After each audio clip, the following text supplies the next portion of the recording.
माननीय सभापति महोदय, परिवर्तित बजट 2024-25 पर बोलने की अनुमति देने के लिए आपका मैं बहुत बहुत धन्यवाद करता हूं और साथ ही हमारे प्रदेश के यशस्वी मुख्यमंत्री माननीय श्री भजनलाल जी शर्मा और हमारी उप मुख्यमंत्री और वित्त मंत्री माननीय दिया कुमारी जी का बहुत बहुत धन्यवाद करता हूं कि इन्होंने प्रदेश की जनता के लिए एक शानदार और समावेशी बजट जो हर वर्ग के लिए बहुत कुछ इस बजट के अंदर दिया है, उनका मैं बहुत बहुत आभार व्यक्त करता हूं। माननीय सभापति महोदय, बजट पर बहस के लिए मुझे बोला गया है, मैं बजट पर बोलूंगा और पिछले 3 दिन से जो बजट पर बहस हो रही है उस पर कुछ विपक्ष के माननीय सदस्यों ने जो सवाल उठाए हैं उन पर भी मैं अपनी बात रखूंगा। माननीय सभापति महोदय, पिछले 3 दिन में हमने देखा है कि बजट के ऊपर जब बहस चल रही थी, यह पहला बजट है इतिहास के अंदर जब विपक्ष के साथी बजट पर बहस करने के लिए खड़े हुए। इन्होंने बेशक विरोध किया होगा, लेकिन अंत में हर सदस्य ने यह जरूर बोला है कि मेरे विधानसभा क्षेत्र में विकास कार्यों के लिए इतना बजट देने के लिए इस सरकार का मैं धन्यवाद करता हूं। ऐसा कोई सदस्य नहीं रहा जिसने ये बात ना बोली हो, तो अपने आप में ये बात बहुत कुछ कहती है कि विपक्षी लोग भी इस बजट की वाही कर रहे हैं। एक सदस्य ने तो यहां तक कहा कि सरकार ने जो बजट दिया है, आमतौर पर जो सरकारें अंतिम साल में देती हैं वो बजट इस सरकार ने पहले दिया है, इसके बाद बचता ही क्या है जब विपक्षी सदस्य ये बात बोल रहा है। माननीय सभापति महोदय, मैं कहना चाहता हूं, साल पूरे कार्यकाल के अंत में जब सरकार बजट देती है तो इस बात को सोच कर देती है कि अगर कोई बड़ी घोषणा करेंगे, बड़े काम की घोषणा करेंगे तो हो सकता है अपनी सरकार रिपीट हो जाए। लेकिन मैं धन्यवाद देना चाहता हूं माननीय मुख्यमंत्री जी को कि उन्होंने एक ऐसा शानदार बजट दिया, आजादी के बाद पहली बार एक परिपाटी को तोड़ते हुए जो बजट सरकारें आमतौर पर अंतिम साल में देती हैं, वो कार्यकाल की पहले वर्ष में देने का काम किया। माननीय सभापति महोदय, मैंने अखबार में एक विपक्षी सदस्य का एक कोट पढ़ा जिसमें उन्होंने कहा कि यह सिर्फ विकास का सपना दिखाने वाला बजट है। मैं विपक्ष के माननीय सदस्यों से आपके माध्यम से कहना चाहता हूं कि जरूरी है विकास करने के लिए विकास के सपने देखना। किसी काम को पूरा करने के लिए पहले उसके सपने देखने पड़ते हैं, और माननीय मुख्यमंत्री जी ने विकसित राजस्थान का सपना देखा है, तभी आज ऐसा शानदार बजट उन्होंने पेश किया। ये मैं कहना चाहता हूं, पिछली कांग्रेस की सरकार में 5 साल सरकार को केवल राजनीतिक अस्थिरता के सपने आते रहे, विकास के सपने अगर काश आते तो आज सरकार के जो माननीय सदस्य थे उनको आज विपक्ष में नहीं बोलना पड़ता। मैं देख रहा था जब बजट हमारी वित्त मंत्री जी पढ़ रही थी और कई साथी विपक्ष के साथी बीच बीच में विरोध भी कर रहे थे। हो सकता है उनको यह लगे कि हमें बजट में कुछ मिला या नहीं मिला, लेकिन जब सत्र समाप्त हुआ और जब हम वापस जा रहे थे, सबको बजट की कॉपी दी गई, सब एक एक कॉपी ले गए और दूसरे दिन जब बहस में हिस्सा तो सब लोगों ने अपने विपक्ष वालों ने प्रशंसा की कि हमें बजट में बहुत कुछ मिला है। माननीय सदस्य, मैं 2 लाइनें कहना चाहूंगा कि पास करीब आने से चलता है हमारी शख्सियत का पता, दूर से तो चांद भी छोटा सा दिखाई देता है। इसलिए जब इन्होंने बजट को पढ़ा तब इनको वास्तविकता का पता लगा। माननीय सभापति महोदय, आज बहस में एक विपक्ष के वरिष्ठ सदस्य कह रहे थे, वो एक बात कह रहे थे कि उप मुख्यमंत्री का पद नहीं होता, उस पर कई तरह के सवाल उठा रहे थे और हमारे साथी उस बात का फिर विरोध भी कर रहे थे। मैं हमारे साथियों से भी कहना चाहता हूं कि आप विरोध कर रहे थे, लेकिन आप उनकी पीड़ा को नहीं समझते। माननीय सभापति महोदय, पिछले 5 साल में अगर कांग्रेस की सरकार को सबसे ज्यादा तकलीफ देने वाला कोई शब्द था, कोई पद था, तो वो उप मुख्यमंत्री का था। इसलिए माननीय सदस्य ने अपनी पीड़ा जाहिर करने का काम किया है। मैं कहना चाहता हूं, एक उन्होंने कविता भी पढ़ी थी कि ये जो निकम्मी सरकार है, उन्होंने एक कविता के माध्यम से एक बात कही थी। तो मैं उनको कहना चाहता हूं कि नहीं है ये निकम्मी सरकार, नहीं है ये निकम्मी सरकार। आपने किया था युवाओं के सपनों को तार तार, और आज पेपर लीक के आरोपी हो रहे हैं गिरफ्तार।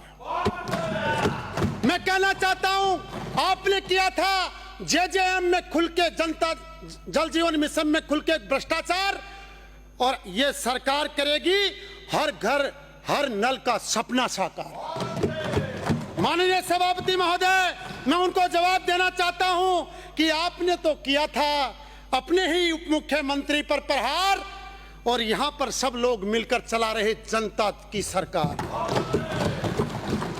माननीय अध्यक्ष महोदय, माननीय सभापति महोदय, मैं आपसे कहना चाहता हूं कि बजट सत्र शुरू होने के बाद में विपक्ष के साथी कई बार लोकतंत्र की बात कर रहे थे, बीच में कई बार नारे भी उन्होंने लगाए, लोकतंत्र बचाओ, लोकतंत्र बचाओ, संविधान बचाओ। मैं इस संबंध में एक बात आपको कहना चाहता हूं। हमारे यहाँ की एक बहुत मशहूर घटना है। एक दंपति किसी गांव में रहते थे, बहुत गरीब परिवार से थे, और उनके घर की माली हालत बहुत खराब थी। जो उनका आदमी था वो कोई काम धाम करता नहीं था, आलतू फालतू में पूरा दिन गुजारता था। उनकी घरवाली कई बार उनको कहती थी कि आप काम करो, काम करो। अब उन्होंने सोचा क्या करूं, इनसे पिंड कैसे छुड़ाऊं। तो उन्होंने फैला दिया गांव में कि भाई मैं थोड़े बहुत तंत्र मंत्र जादू टोने जानता हूं, किसी को कोई तकलीफ दुख दर्द हो जाए तो मेरे को बुला लेना, मैं इलाज कर दूंगा। अब गांव वाले उसको बुलाने लग गए, वो अपने मंत्र बोलता और गांव वालों को खुश करके जैसे भी आ जाता। उसके घरवाले ने देखा कि यार ये पूरे दिन करता क्या, लोग इसको बुला बुला के कैसे लेके जा रहे हैं। तो उन्होंने देखा एक दिन इसका पीछा करते और देखते ये करता क्या। तो साहब उसका पति एक जने के घर में बैठा बैठा वो अपना झाड़ा फूंक रहा वहां पे, और उसमें बोल रहा है, और वो उसकी घरवाली पीछे उसके छुप के सुन रही कि ये क्या करता है। सभापति महोदय, उसने बोलना शुरू किया उसके पति ने कि आकाश बांधू पाताल बांधू, बांधू सारे जग को। तो वो पत्नी भी सुनती हैरान रह गई। फिर उसने दोबारा बोला कि आकाश बांधू पाताल बांधू, बांधू सारे जग को। तीसरी बार जब उसने बोला आकाश बांधू पाताल बांधू, तो घरवाली सामने आके खड़े होके बोली कि पहले जाके वो घर का छपरा बांध ले, आकाश पाताल बाद में बांध लेना। तो लोकतंत्र की रक्षा तो बाद में हो जाएगी, पार्टी के आंतरिक लोकतंत्र की रक्षा कर लो तो थोड़ा आपका भी कुछ भला हो जाएगा। मैं आपसे कहना चाहता हूं, संविधान की रक्षा करने वाले अभी एक सदस्य भी बोल रहे थे कि लोकतंत्र की हत्या की बात कर रहे थे, अभी थोड़ी देर पहले नारे भी लगा रहे थे। माननीय सभापति महोदय, मैं इस सदन में कहना चाहता हूं कि पिछली कांग्रेस की सरकार में जब जालौर के अंदर एक बच्चे की केवल जाति के नाम पर पानी पीने से पीट पीट कर हत्या कर दी गई, तब लोकतंत्र की रक्षा करने वाले लोग कहां थे। जब थानागाजी में एक महिला का उसके ही पति के सामने रेप किया और 7 दिन तक FIR तक दर्ज नहीं हुई, तब लोकतंत्र की रक्षा करने वाले लोग कहां थे। मैं कहना चाहता हूं, उदयपुर में जब कन्हैयालाल दर्जी की गला काटकर हत्या कर दी गई, तब ये लोकतंत्र की रक्षा करने वाले कहां थे। और भीलवाड़ा में 10 साल की मासूम बच्ची से सामूहिक बलात्कार करके टुकड़े टुकड़े भट्टी में जला दिए, तब लोकतंत्र की रक्षा करने वाले कहां थे। माननीय अध्यक्ष महोदय, मैं कहना चाहता हूं, कई विपक्ष के साथियों ने कहा कि इस बजट के अंदर रोजगार की बात नहीं की गई। मैं इनको कहना चाहता हूं, यह पहला बजट है जिसमें 5 साल के लिए 4 लाख सरकारी नौकरी की घोषणा की गई, और इस वर्तमान वर्ष के लिए 1 लाख नौकरियों की घोषणा की गई है। और मैं कहना चाहता हूं, जो भी नौकरियां होंगी वो भी कांग्रेस सरकार की तरह नहीं, बिल्कुल पारदर्शी तरीके के साथ में होंगी, वरना तो पिछली सरकार के अंदर 19 पेपर एक के बाद एक पेपर लीक होते गए और हमारे नौजवान हताशा में चले गए। मैं कहना चाहता हूं, भजनलाल सरकार के अंदर 100 से अधिक पेपर, मैं कहना चाहता हूं भजनलाल सरकार के अंदर 100 से अधिक पेपर लीक के आरोपियों की गिरफ्तार हो चुकी, और 10 जुलाई को एक तरफ यहां पे बजट पढ़ा जा रहा था, उसी समय कांग्रेस सरकार में मंत्री रहे उनके करीबी को पेपर लीक के अंदर गिरफ्तार किया जा रहा था। और माननीय एक अखबार ने उनका नाम भी छापा था, लेकिन मैं सदन की गरिमा को देखते हुए वो नाम मैं यहाँ पे नहीं बोलना चाहता। समाप्त करें। माननीय मैं सभापति महोदय, मेरा 3 मिनट का समय अभी बच रहा है, मैं समय देख रहा हूं मैं, इसलिए आप मेरा 3 मिनट का समय भी माननीय 3 मिनट का समय बचा हुआ है। माननीय सभापति महोदय, मैं आपसे कहना चाहता हूं, जिस योजना के इस राजस्थान के अंदर सबसे बड़ी कोई समस्या है तो वो पेयजल की समस्या है। मैं आपसे कहना चाहता हूं माननीय सभापति महोदय कि पिछली जो जेजेएम मिशन था, जो पानी के लिए जो बहुत महत्वाकांक्षी योजना सरकार की थी, उस योजना को बर्बाद करने का काम कांग्रेस सरकार ने किया। माननीय सभापति महोदय, मैं आपसे कहना चाहता हूं, ये पहली बार है जब राजस्थान के अंदर 6 बड़ी बृहद पेयजल परियोजनाओं के माध्यम से सरकार ने 20,370 करोड़ रुपए का प्रावधान किया है और लोगों के पानी के लिए एक समुचित व्यवस्था करने का प्रयास किया है। माननीय सभापति महोदय, खेलों के अंदर मैं कहना चाहता हूं, खिलाड़ियों के लिए पिछली सरकार ने स्पोर्ट्स यूनिवर्सिटी की घोषणा की थी, लेकिन आज तक नहीं बनी। हमने खेल नीति 2024 बनाने का फैसला लिया है और झुंझुनू के अंदर स्पोर्ट्स अकेडमी खोलने का 1 मिनट का समय दीजिए सर 1 मिनट लास्ट में। मैं अंत में यही कहना चाहता हूं सभापति महोदय कि बहुत ही शानदार बजट दिया, और मैं देख रहा था जब बजट पढ़ रही थी हमारी वित्त मंत्री जी, तो विपक्ष के कुछ साथी तालियां तो बजाना चाहते थे, लेकिन यूं हाथ को पकड़ लिया कि अब तक करोड़ की घोषणा पे टेबल पे हाथ चला जाए। 100 करोड़ की घोषणा खाटू श्याम मंदिर के लिए हुई तो कई सदस्य तालियां तो थपथपाना चाहते थे मेज को, लेकिन विपक्ष में बैठे थे इसलिए नहीं था।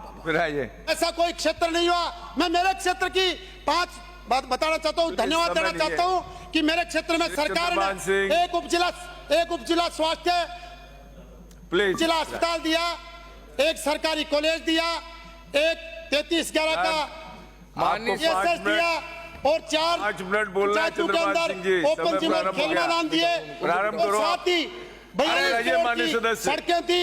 मैं एक मांग करना चाहता हूँ, एक मांग करना चाहता हूँ सर कि हमारे कांवट और माननीय सभापति महोदय, चंद्रभान जी एक मिनट सभापति महोदय, मैं डाउन कर कांवट और आसपास की 10 पंचायतों को नीमका थाना जिले में शामिल किया जाए।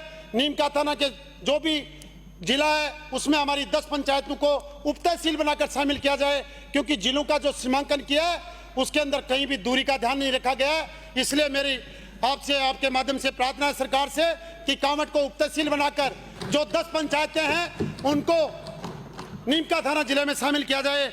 बहुत बहुत धन्यवाद। देखिए